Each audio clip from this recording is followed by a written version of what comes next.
Hello all, just a quick video this one, as I recently watched Sheldon Moore's excellent interviews with Jay Weidner, which I recommend if you haven't already seen it on his Reality Check YouTube channel. And this picture of Sheldon there, who's obviously done extensive research for many years into a lot of esoteric ancient wisdom, particularly from Asia, the Buddhist and Hindu traditions. And I was so fascinated by what I heard on the hours of presentations that he did that I went out and got his book, The Hidden Teaching, which I very much enjoyed reading. Fascinating so far. But there was one quite glaring thing that stood out that just confused me rather, and that's the reason that I've made this video. It's during the talk we gave with Jay Weidner, he made particular reference as a very significant finding of his, or something that he came across in his research that he thought was of particular significance. And he found this photograph of a statue which he said was from Karahan Tepe, which is one of the Taş Tepe sites in Turkey, which I visited on the Megalithomania tour.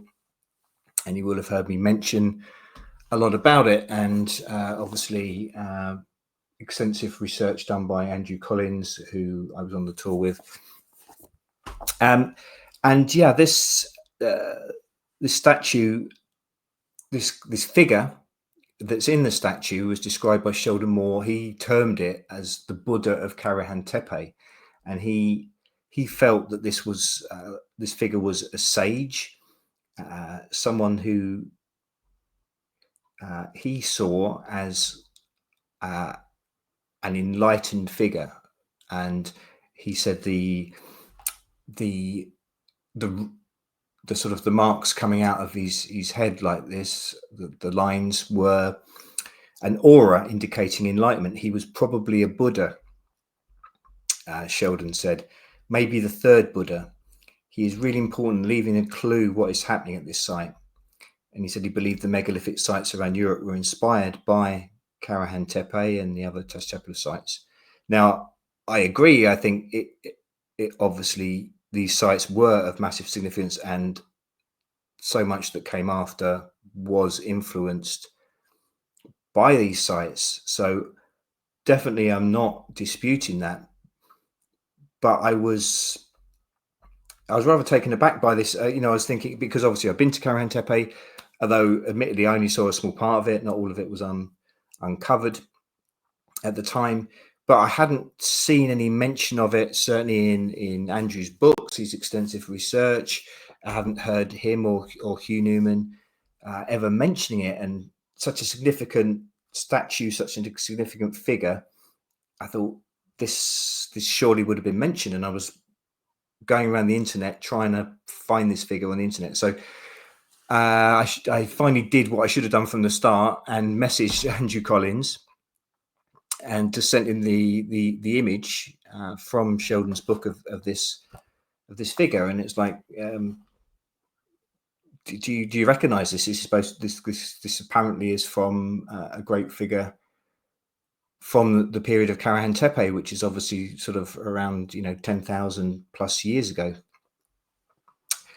And Andrew came straight back to me kindly and said, no, it's not from Karahan Tepe. It's from sort of maybe something like 50 kilometers south of Karahan Tepe, so in the similar region, but it's actually from a site called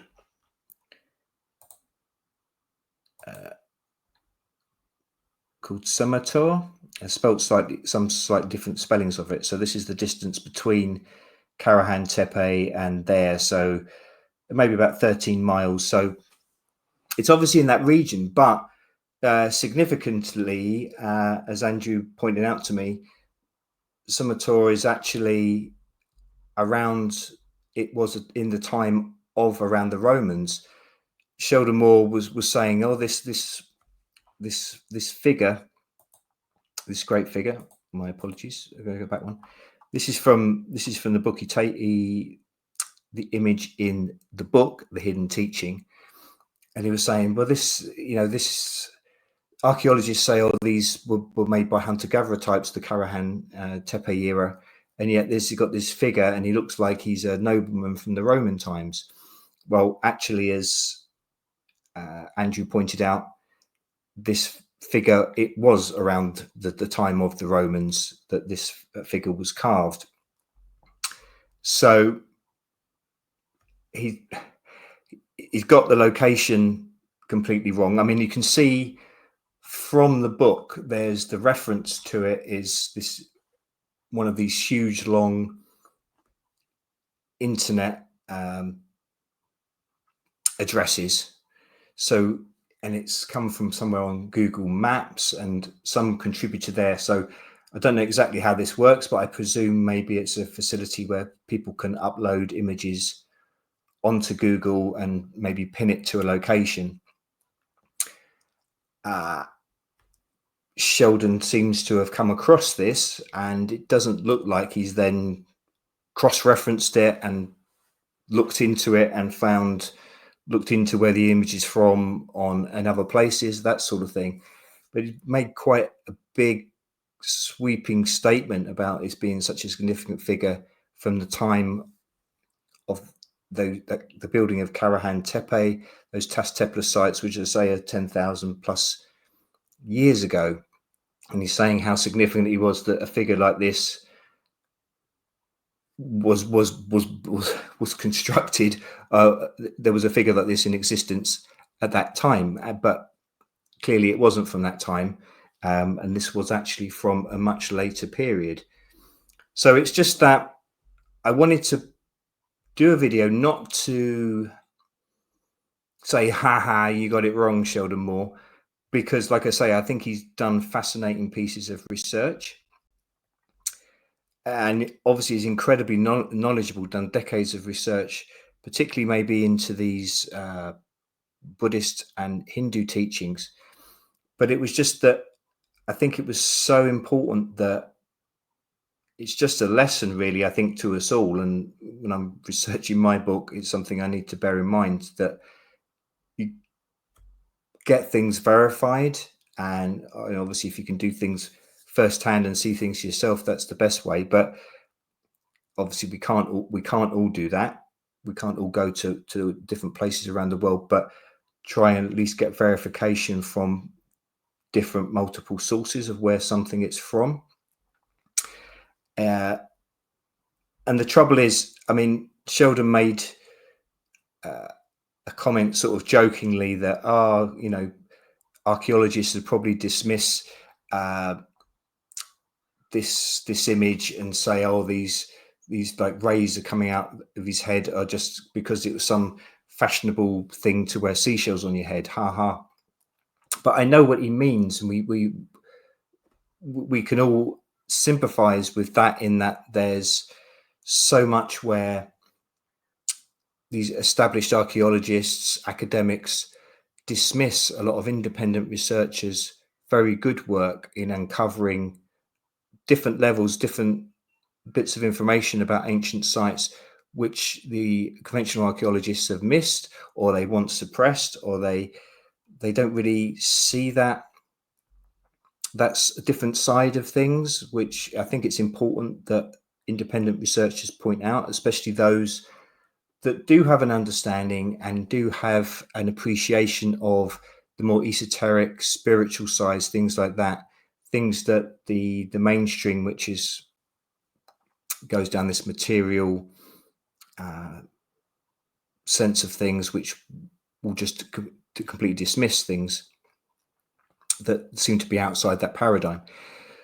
But the trouble is, as we know, if one little bit of information is incorrect, and that's a factual piece which the skeptics, these conventional archaeologists, can so easily immediately debunk, because something like this is so clearly wrong, then they can use that to then rip a whole argument apart, and what may be decades of research, which may be absolutely spot on and have unraveled great truths. But if they can seize on one factual element which they can prove is incorrect, then in their minds they can then destroy the whole argument of somebody. And I think it's so important because, like I say, someone like Sheldon Moore has done decades of great research and I think has a lot of great knowledge. But it'd be in danger of being dismissed too readily by people who would uncover a mistake of this nature. The thing is, this figure is obviously of great importance.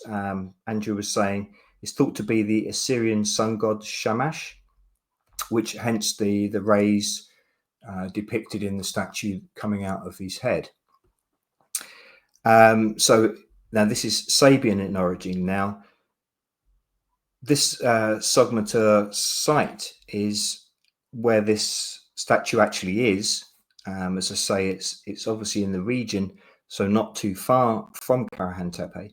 It's also in the region which is 60 kilometers, 37 miles southeast of Urfa, now known as Şanlıurfa, which I've talked about, which is this place that's possibly one of the basis of the Garden of Eden, also known as Edessa in the Bible.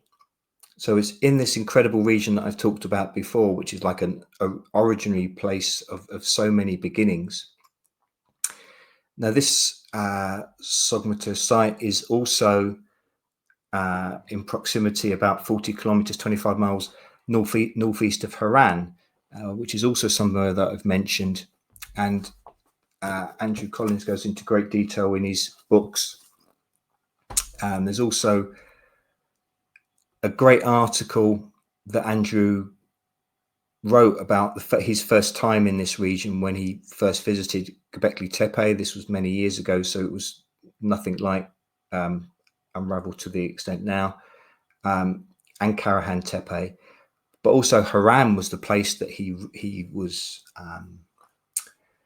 longing to go to for its ancient associations, its basis, a city which for thousands of years was a great center of learning, and these astronomer priests who had this incredible knowledge of the skies, and that's where astrology began, around there in Haran. Now this site, Soğmatar, is very close to Haran, so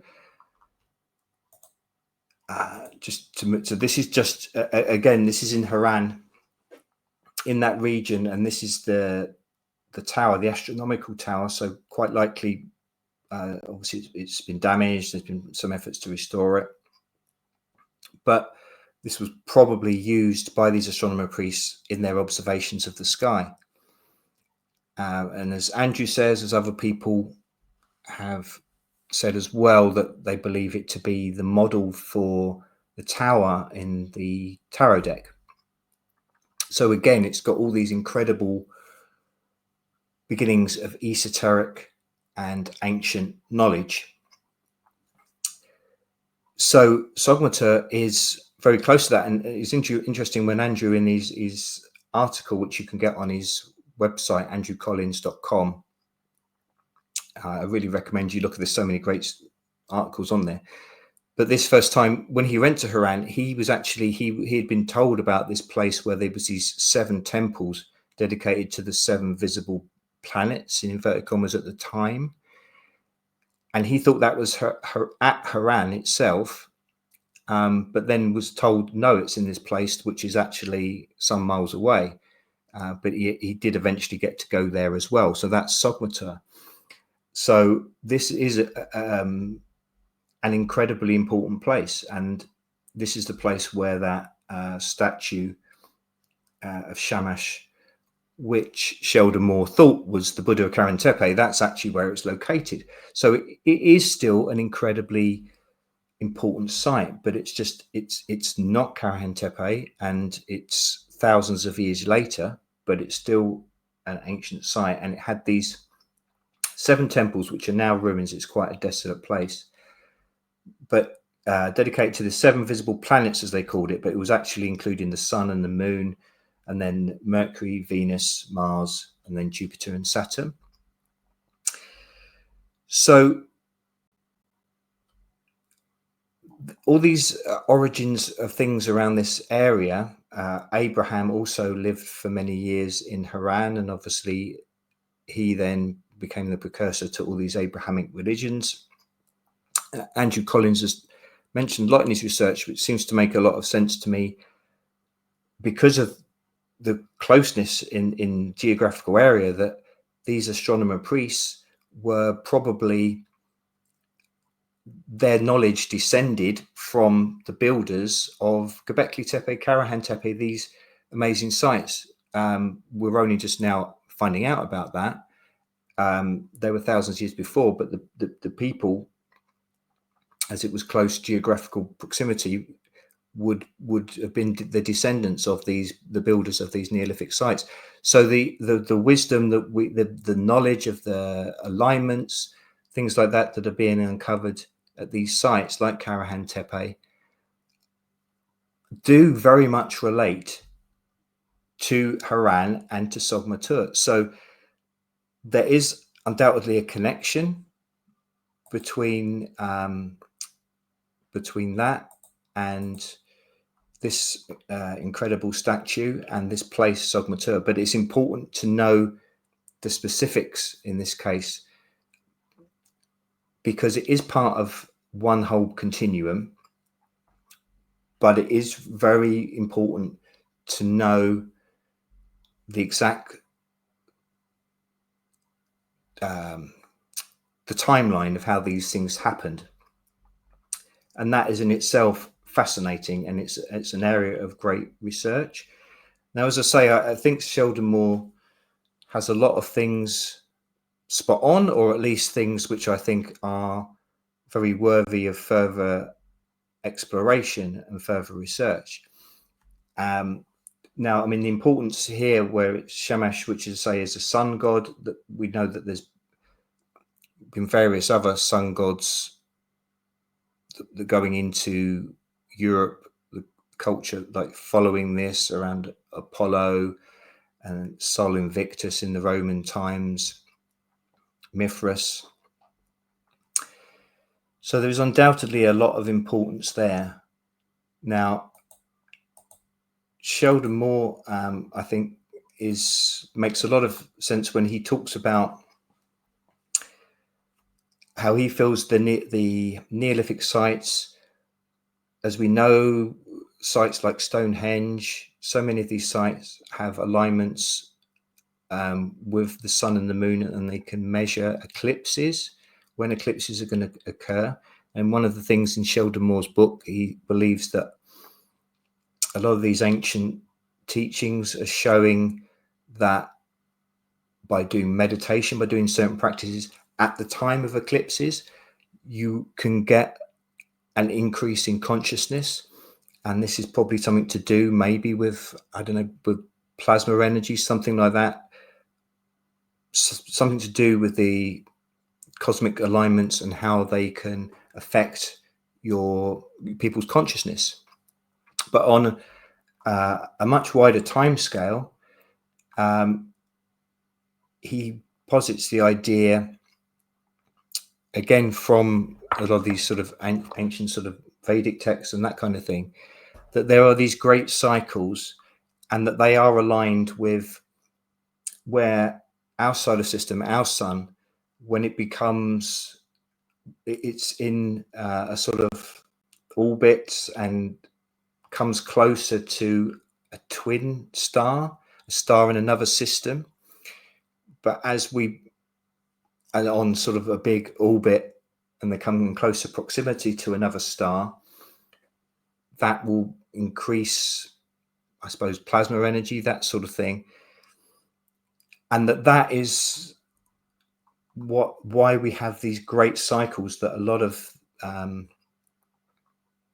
ancient traditions like the yugas in the Hindu tradition. You have obviously the Mayan calendar.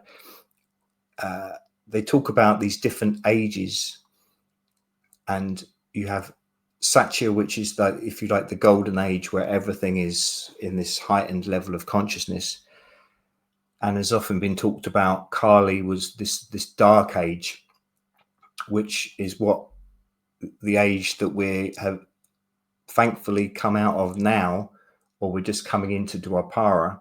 So it's like an increasing level of consciousness, or at least maybe the ability for people to come and achieve consciousness more easily or in more greater numbers. So that again makes a lot of sense to me, and the finer points of it still maybe need working out. Sheldon Moore was believing that the twin star could actually be, he thinks it's most likely, this is taken from Sheldon's presentation that he did on Reality Check with Jay Weidner. So like I say, I do recommend having a look at those if you haven't already, because they are incredible. But he was looking at this second motion with a central sun. So there are these other binary star systems that are in relatively close proximity. Obviously we're talking, light years away, but Alpha and Beta Centauri are similar in size and luminosity to our sun. So he thinks that Sirius is the most likely candidate for a second motion, a twin sun, where orbit of our solar system, when it comes further away and then in closer proximity. Sirius is 25 times more luminous than our sun. The brightest star system are only 8.61 light years away. And he's found these connections, which he says with different ancient traditions, including this stone from Sirius A, which he says was housed in the Ark of the Covenant. So much to go into, which I'm obviously not going to do now in this presentation. But he, again, like some other people, Sheldon Moore was saying that Göbekli Tepe was aligned to Sirius. Andrew Collins disagrees, as you will know from other presentations. Probably if you've had a look on my previous live streams, he believes instead, and has done lots of work with Rodney Hale to show that the alignments, it makes sense, were actually more with the Cygnus constellation at the time of Göbekli Tepe and Karahan Tepe when they were built. Sirius was a much more feeble and faint appearance at that epoch, so wouldn't have been such striking visual, wouldn't be so striking visually for the people of those times to see. And he believes instead of being orientated to the south, these enclosures at Göbekli Tepe were directed to the north, and that was where in the direction of the Cygnus constellation, and most particularly the brightest star Deneb of that Cygnus constellation. So have a little check back if you're interested on some of my previous presentations on Andrew's work and those sort of things around the North Star. But I wanted to, like I say again, make clear that I think that Sheldon Moore's work is very much worth checking out. So is Andrew Collins, but this was a glaring omission, I think, or inaccuracy that I thought it was worth drawing attention to. So I just wanted to finish here. This is Andrew kindly said I could use this image that he took from Soğmatar of Samash, this great statue, which is an incredible statue. It is an incredible figure, and it's obviously an incredible place. So many resonances and importance there, but it's always important to get the facts right. And I think if nothing else, it's made me go down another little area of research just to look into these other sites, which this one I wasn't aware of. So I hope that's brought up a few things which other people will find of interest. And thank you very much for watching.